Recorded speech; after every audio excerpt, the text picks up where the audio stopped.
a biblical perspective on life, culture, and current events. This is 2020 on Vision.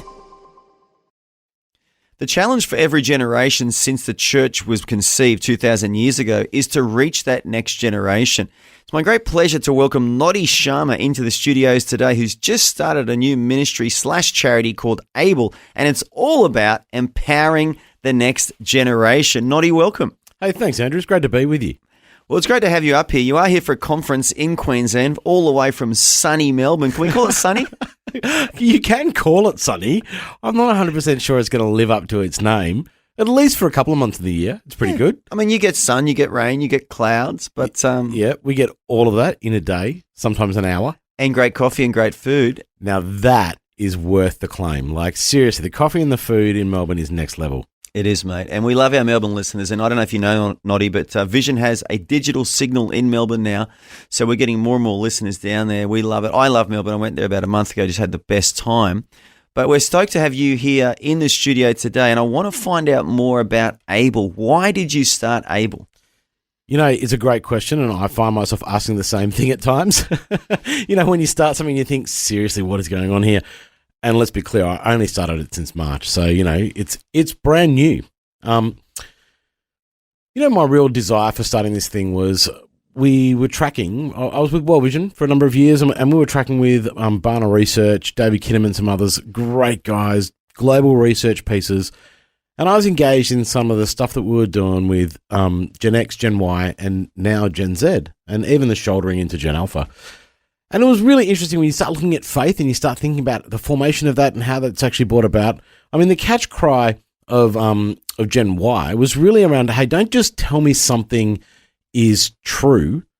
I want to know that it's good, you know? And I mean, if you think about that, we've had lots of movements throughout Christendom over the years, the Crusades that come out, and it's all about truth telling. It's all about, you know, I mean, if you go back far enough, it's like war, holy wars over it. And then you keep going and it's fire and brimstone. And we've had this propensity as people to just tell this story, tell this narrative that has God at the center of it, but it is all around, hey, once you do this particular moment in time, you're good now. It doesn't really matter. Yeah. And I think, you know, Gen Y especially were the first generation who probably came out and said, hey, don't just stand on a platform and preach at me. Like, show me that what you say matches what you do. And I thought that's a fascinating thing to kind of listen to. Yeah.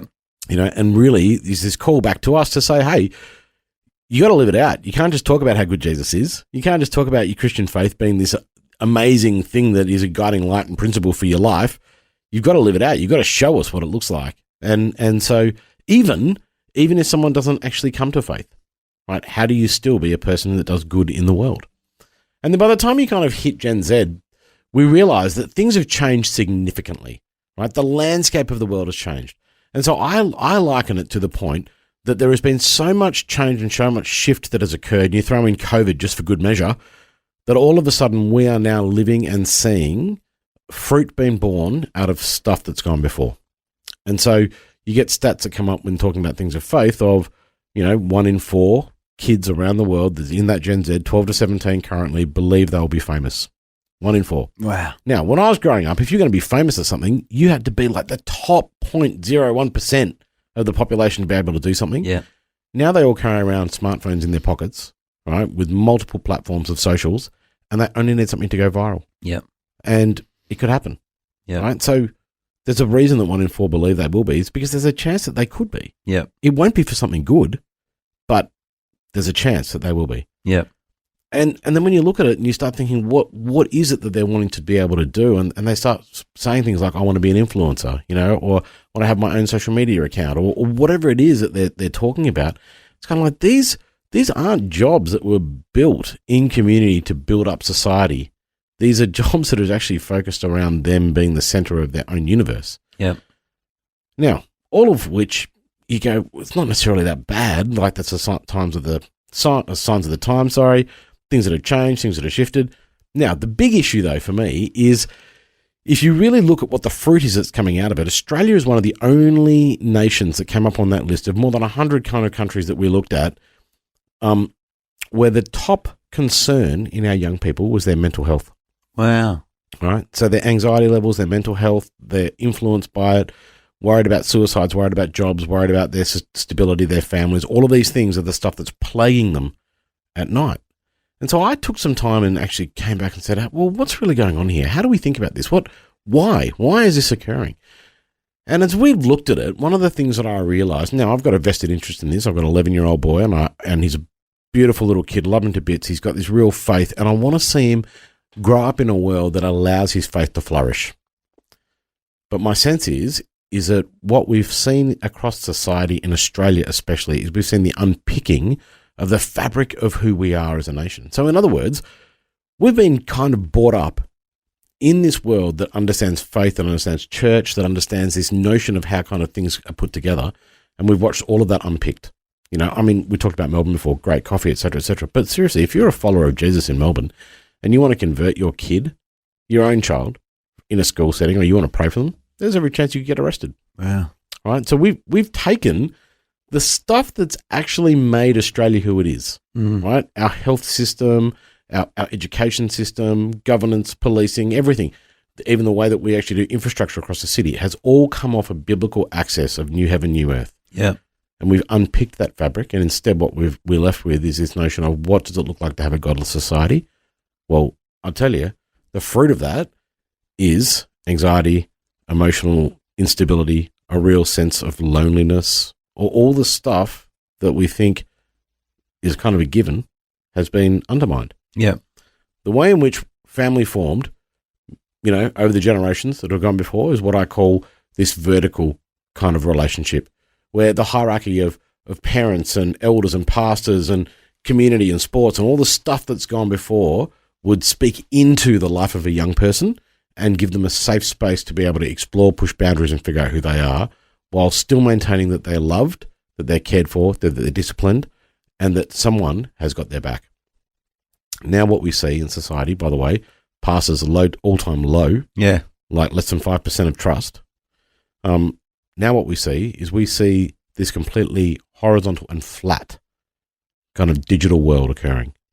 And so the fundamentals of someone wanting to be seen, known, heard, and loved haven't changed. They're still there. Yeah. But instead of a young person being able to actually do that in a safe environment with people that are wiser, older, more spiritually mature, understand the tenets of what it is to do community and life well and spirituality that leads back to God and what he would say about them, all of that's been unpicked. And instead, they're trying to find those same things with peers that don't know them, that can't be trusted, that don't necessarily have their best interests at heart, that aren't giving them life-giving moments that are going to set them up for success into the future, and are willing to cancel them at any moment. Yeah. And it's so countercultural to the good news of the gospel because Jesus says, I'll never cancel you. You can mess up as much as you want. I will never cancel you. You will always be mine. Yeah. Right?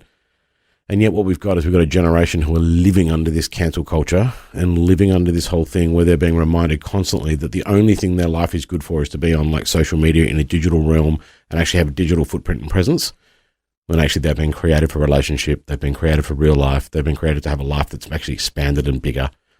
So all of that to say, when I saw this, I thought we need to stop and rethink how we're doing this.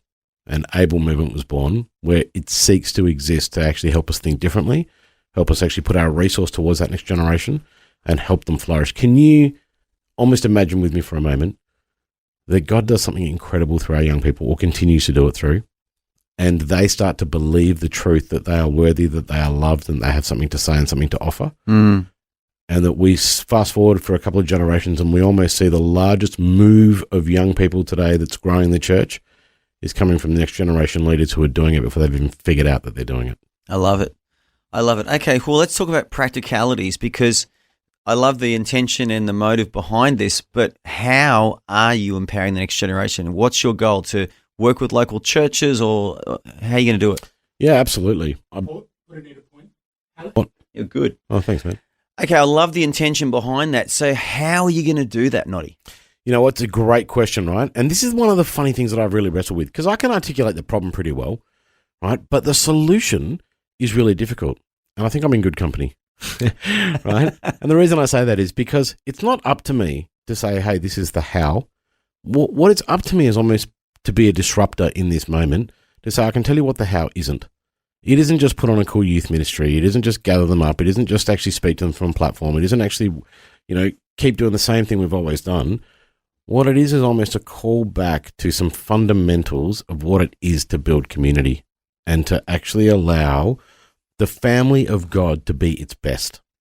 Right? So if you think about it like this, all our family of origins all look different, right? And they all fundamentally will come from different spaces. But the thing they have in common is this notion of the idea of the word parenting means to bring something forth. In other words, it's almost to stop and imagine what is the worst structure, the worst possible scenario that could happen, and how do I stop and equip my child to be ready for that to eventuate? That's what parenting actually looks like. Yep. We've forgotten that. Yeah. And so part of it is that if we want to build healthy culture again, if we want to build it all up, we need to be thinking to ourselves, even if you're not a parent, how do I parent this next generation forward? Yeah. How do I help them? And they're not going to stop what they're doing and try and do what we're doing, but how do we inject ideas for them to try within their own culture to be peer-to-peer led movements that will change the world? And that's going to look different. It's going to feel different. It's not turning them to cookie cutters. It's not pulling them where they're at and chucking them into old ministries. It's really saying, how do we take our resource and our expertise to them and empower them to do it themselves? I love it. I love it. I love it. Well, Noddy, if someone wants to get in touch with you, Able, what website are you using right now or Facebook page? How do they reach out to you? Yeah, if they Google it, www.ablemovement.org, or just put in Able Movement, Noddy Sharma, it'll pop up. There's a way you can jump on there. You can actually contact us. We're really keen to engage with anyone that has a heart for that next generation, any ministry, any family, any group, any sporting club. If we can help you think through it, if we can actually play together to see what God could do in our midst, we're all in. I love it. Well, Noddy Sharma from Able Movement, so glad to have you with us in the studio. Enjoy your time in Queensland and look forward to our next chat. Cheers, mate. Thanks for taking time to listen to this audio on demand from Vision Christian Media. To find out more about us, go to vision.org.au.